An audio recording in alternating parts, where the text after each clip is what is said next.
जय हिंद साथियों। आशा करता हूँ आप सब स्वस्थ होंगे, आपकी तैयारी बहुत अच्छी चल रही होगी। जैसा कि हमें मालूम है, यूपी कांस्टेबल की जो वैकेंसी है 2026 वाली, जिसमें कि 32,679 पद हैं, उसका एग्ज़ाम 8, 9, 10 जून को होना है। और आज लगभग 9 अप्रैल हो चुकी है, तो आप मान के चलिए मतलब 60 दिन से भी कम समय का हमारे पास समय बचा है। जिसके एग्ज़ाम में 4 सब्जेक्ट से क्वेश्चन आते हैं, हिंदी, मैथ, रीज़निंग और जीएस।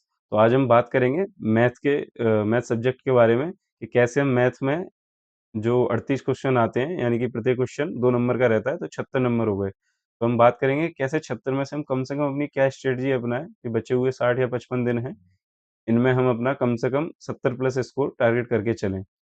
यकीन मानिए, आपको अगर 240 प्लस स्कोर करना है फाइनल एग्ज़ाम में, तो आपको मैथ में 70 प्लस तो करना ही पड़ेगा। इससे नीचे आपका मतलब बहुत कम चांसेस हो जाएँगे फिर आपके, अगर मैथ में 70 से आप नीचे जाते हैं। मैं अपना बता दूँ, मेरा यूपीएससी एग्ज़ाम में कोई भी सवाल गलत नहीं गया था। मतलब कि 2-4 क्वेश्चन ऐसे थे जो रीज़निंग से पूछे गए थे, जैसा कि हमारे यूपी कांस्टेबल के एग्ज़ाम में भी पूछे जाते हैं। और 2 क्वेश्चन शायद, या 1 या 2 क्वेश्चन ऐसे थे जो फाइनल एग्ज़ाम से मतलब वो गलत थे और वो एग्ज़ाम से हटा दिए गए थे। कुल मिला के जितने भी मेरे यूपीएससी के मैथ सेक्शन में जो क्वेश्चन थे, वो सारे के सारे सही गए थे। चलिए बात कर लेते हैं, बचे हुए ये 55 दिन हैं, इनमें से हम कैसे अपने 45 दिन, क्योंकि लास्ट के दिन हमें मॉक टेस्ट भी लगाने रहते हैं लास्ट एग्जाम से 8-10 दिन पहले। हम बचे हुए कैसे 45 दिन में, जैसा मैंने पिछली वीडियो में बात करी थी, सिर्फ हमारे पास 45 ही दिन बचे हैं एग्जाम की तैयारी के लिए। तो हम इस वीडियो में बात कर लेते हैं कैसे हम बचे हुए 45 दिन में हमारा जो मैथ का सेक्शन है उसमें क्या स्ट्रेटजी अपनाएं, कैसे हम प्लानिंग करके अपने मैथ में 70 प्लस स्कोर फाइनल एग्जाम में ला सकते हैं। बच्चा क्या करता है, जब भी बच्चा अपनी तैयारी स्टार्ट करता है, तो वो पहले मैथ का, जैसे उसने एक चैप्टर उठा लिया, फिर वो उस चैप्टर को कम से कम 4-5 दिन तक लगाता है। और उसी में अगर वो बोर हो जाता है या फिर उसका किसी दिन पढ़ाई में मन नहीं लगता है, वो किसी कारणवश पढ़ नहीं पाता है, तो आप कमेंट करके बताइए कि आप में से किस-किस के साथ ऐसा होता है कि हमारा एक चैप्टर जैसे जो हम लगा रहे थे और उसमें 1-2 दिन बीच में हमारा मिस हो गया, हम 2-3 दिन बाद फिर से खुद को जैसे-तैसे मोटिवेट करते हैं और फिर से उसी सब्जेक्ट पे मतलब उसी चैप्टर पे वापस से लग जाते हैं। मान के चलिए, अगर हम परसेंटेज पढ़ रहे थे, हमने 2 दिन परसेंटेज पढ़ ली और तीसरे दिन हमें फिर से हमारा मतलब किसी कारणवश हम नहीं पढ़ पाए, तो हम चौथे दिन से फिर से परसेंटेज पढ़ना स्टार्ट कर देते हैं, या चौथे-पाँचवें दिन से जब भी हम मतलब फिर से मोटिवेट करके खुद को पढ़ाने जाते हैं, तो हम फिर से परसेंटेज ही स्टार्ट कर देते हैं। आपको ऐसा बिल्कुल भी नहीं करना है। यकीन मानिए, हमारे 45 दिन बचे हैं और जैसा कि हमें मालूम है, हमारे मैथ में 12 से 15 चैप्टर हैं लगभग-लगभग, जिनसे सवाल पूछे जाते हैं।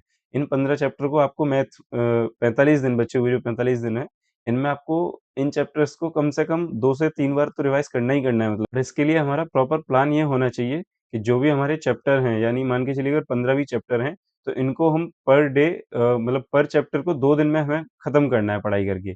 इसके लिए भले आपको कम से कम 2 से ढाई घंटे तो पर डे मैथ को देना ही पड़ेगा, मतलब एक चैप्टर के लिए आपको 4 से 5 घंटे तो देने ही पड़ेंगे, तब आप इसको कवर कर पाएँगे। तो आपको ये करना है कि पहले तो 2 दिन के अंदर टारगेट करना है, मतलब आज से आपको प्लान बनाना है कि मुझे अगले 30 दिन में पहले ये 2 दिन, मतलब पहले 2 दिन में ये चैप्टर खत्म करने हैं, फिर अगले 2 दिन में ये वाला चैप्टर पढ़ना है, फिर उसके अगले 2 दिन में ये वाला चैप्टर पढ़ना है। और जब भी आप चैप्टर पूरा कर लेंगे या आपका छूट जाता है उस बीच में, आप किसी शादी-वादी में चले जाते हैं, क्योंकि वो भी आना स्टार्ट हो जाएँगे अभी, या आप किसी कारणवश आपका मैथ का सेक्शन मतलब वो चैप्टर आपका छूट जाता है। तो जब आप लौट के आएँगे, मतलब दूसरे दिन जब पढ़ने बैठेंगे, तो उस चैप्टर को क्लियर नहीं करना है, मतलब वापस से उसी चैप्टर को नहीं पढ़ना है। उस डेट में जो आपने पहले से डिसाइड कर रखा होगा कि मुझे ये चैप्टर पढ़ना है इस डेट को, वही चैप्टर आपको मतलब उठाना है। मतलब अगर वो जो छूट गया है उसको छोड़ देना है, आगे वाला चैप्टर पढ़ना है। इससे होगा ये कि जब भी आपको मतलब एक तो आपके मन में ये रहेगा कि मेरा एक चैप्टर छूटा हुआ है और मुझे जल्दी से जल्दी पूरा सिलेबस खत्म करना है, और जब जो आखिरी के 15 दिन बचेंगे, यानी कि 30 दिन का मैंने जो टारगेट बताया, 15 दिन में आपको मतलब 2 दिन में एक चैप्टर खत्म करना है। तो लगभग जो 15 चैप्टर हैं आपके, वो 30 दिन में लगभग हो जाएँगे। और जो बाकी के बचे 15 दिन है 45 में से, उन 15 दिन में आपको पर डे फिर एक चैप्टर खत्म करना है, मतलब कि रिवीजन के तौर पे। तो होगा ये कि जब भी आप मतलब एक तो आपके मन में जब भी आपका तो होगा ये कि जब भी आपका कोई चैप्टर छूट जाएगा, तो आपके मन में एक क्यूरियोसिटी रहेगी, मतलब एक मन में रहेगा कि जल्दी से जल्दी मैं इस चैप्टर मतलब जो हमारा सिलेबस है, मैथ के जो 15 के 15 चैप्टर हैं, उनको खत्म करूँ और फिर जब रिवीजन का समय आए, तो उस चैप्टर को मैं दोबारा पढूँ जो मेरा छूटा हुआ है। तो आप यकीन मानिए, ये अपने थोड़ा मतलब माइंड पे प्रेशर रहता है, इस चीज़ से हमारा पढ़ाई में बहुत ज़्यादा मन लगता है कि हम कैसे भी करके पहले अपना सिलेबस खत्म करें। और इस तरीके से आप 15 चैप्टर अगले 30 दिन में मतलब खत्म कर पाएँगे। फिर अगर कोई छूट भी जाएगा, तो उसको नेक्स्ट टाइम पर या फिर जो लास्ट के 15 दिन बचे होंगे उसमें मान के चलिए कभी आप ना हिंदी आपकी मतलब पढ़ चुके होंगे आप, या जीएस का कोई सेक्शन मतलब खत्म कर चुके होंगे, तो जो आपका उनका समय बचेगा या रीजनिंग से समय अगर आपका बचता है, तो वहाँ बैठ के आप उस मैथ के चैप्टर को कंप्लीट कर सकते हैं। और फिर जब आप रिवीजन करें, रिवीजन का तरीका ये होना चाहिए कि जैसे मान के चलिए आज से मैंने परसेंटेज पढ़ना शुरू किया, या मैंने प्रॉफिट एंड लॉस पढ़ना आज से शुरू किया है, तो आज मैं पढ़ूँगा प्रॉफिट एंड लॉस, उसके बेसिक जो भी रूल्स हैं, एक तो आप पढ़ाई करते समय हमेशा नोटबुक अपनी साथ रखिए।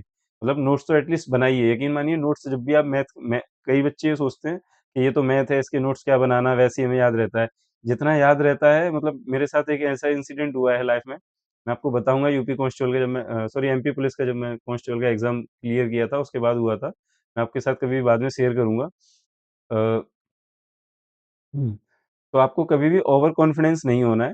मैं यही कहना चाह रहा हूँ, आपको हमेशा इस चीज़ पे भरोसा रखना है कि भले ही मैथ है, पर इसके भी हमें नोटबुक में प्रॉपर जो भी ट्रिक्स हैं या जो भी हमारे फ़ॉर्मूला होते हैं, उनको हमें पढ़ते समय मतलब पहले दिन जब हम बेसिक क्लियर कर रहे होते हैं, उस समय हमें नोट कर लेने हैं। मात्र आधे पेज में लगभग हर चैप्टर के फ़ॉर्मूला वगैरह जो भी होंगे, ट्रिक्स होंगी, तो लगभग आधे से 1 पेज में हम नोट कर लेते हैं पूरा। तो आपको हमेशा नोटबुक अपने साथ रखनी है, और जैसे आज आपने प्रॉफिट एंड लॉस पढ़ना शुरू किया, तो उसके जो भी फ़ॉर्मूला वगैरह हैं, वो आपको पहले आज लिख लेने हैं। फिर आज आपको उसके मतलब जो भी सवाल वगैरह हैं, वो लगाने हैं। कल भी आपको उसी चैप्टर को पढ़ना है। जब आप ढाई से मतलब 2 से ढाई घंटे में कवर कर लें, फिर आप कल के दिन मतलब दूसरे दिन जब हम चैप्टर को खत्म कर लें, उसके कम से कम 4 या 5 घंटे बाद, एटलीस्ट 6 घंटे बाद आपको फिर से मतलब कहीं से मॉक टेस्ट या प्रीवियस क्वेश्चन उसी चैप्टर के निकालने हैं, लगभग 10 क्वेश्चन, और उनको बैठ के आपको सॉल्व करना है। लगभग इसमें 10 से 15 मिनट लगेंगे, इससे आपकी एक हैबिट बन जाएगी कि मुझे जो भी पढ़ा है, मुझे उसका टेस्ट देना है। और उस टेस्ट के दौरान एक तो आपको मतलब टाइमिंग सही आएगी, और आप जान पाएँगे कि मैंने कितने अच्छे से सिलेबस को पढ़ा हुआ है और कितना छूटा है। अब भले ही अगर आपको उसमें कोई सवाल मतलब आपसे नहीं बनता उन 10 क्वेश्चन में, तो आपको उसी समय लेके फिर से वही चैप्टर नहीं पढ़ना स्टार्ट करना है। आपको वेट करना है रिवीजन के लिए कि ये चीज़ मेरी छूटी हुई है, आपको नोटबुक में नोट करना है, उसी में जिसमें आपने फ़ॉर्मूला वगैरह लिखे हुए हैं, उसी में आपको नोट करना है, और फिर आपको पढ़ना है नेक्स्ट मतलब जब भी आपके जो लास्ट 15 दिन बचेंगे, उसमें आप प्रयास कीजिए कि तब आप उसका रिवीजन कर सकें। आई होप आपको मेरी बात समझ में आ रही होगी। तो इस तरीके से जब हम 30 दिन के अंदर 15 चैप्टर पढ़ लेंगे, फिर अगले 15 दिन में 15 चैप्टर का रिवीजन हो जाएगा। यकीन मानिए इसके लिए आपको कम से कम ढाई घंटे तो पढ़ना ही पड़ेगा पर डे, मतलब 2 घंटे तो मिनिमम, अगर आप बहुत अच्छे हैं तो 2 घंटे, नहीं तो आपको ढाई घंटे तो मिनिमम मैथ को देना ही पड़ेगा। और अगर आप चाहते हैं कि आपका यूपी पुलिस कांस्टेबल के एग्ज़ाम में जो भी आपका 8 या 9, 10 तारीख को एग्ज़ाम होगा, उसमें आपके अगर 240 प्लस नंबर आएँ, तो आपको मैथ में 70 प्लस स्कोर करना ही है, ये बात यकीन मान के चलिए। तभी आपका 240 प्लस हो सकता है। पढ़ाई के समय मतलब फ़ोन का यूज़ एटलीस्ट कम कर दो जितना हो सके। पढ़ाई करते समय जो भी आपको फ़ोन यूज़ करना है तब कर लो, बाकी समय मतलब अदर्स नहीं आपको चीज़ें देखनी है। चलिए आप कमेंट करके ये बताइए कि आपका पढ़ाई के अलावा जो फ़ोन आवर है वो कितना है? कमेंट में ज़रूर बताना अभी। मैंने पिछली वीडियो में बात करी थी सेल्फ मोटिवेशन के लिए आप या तो अपनी व्हाट्सएप पे मतलब डीपी वगैरह पे कहीं, या वॉलपेपर पे फ़ोन पे, या अपने घर में कहीं भी एक वर्दी की फ़ोटो जला लगा के रखिए यूपी पुलिस कांस्टेबल की, जिससे आप सेल्फ मोटिवेट होते रहेंगे।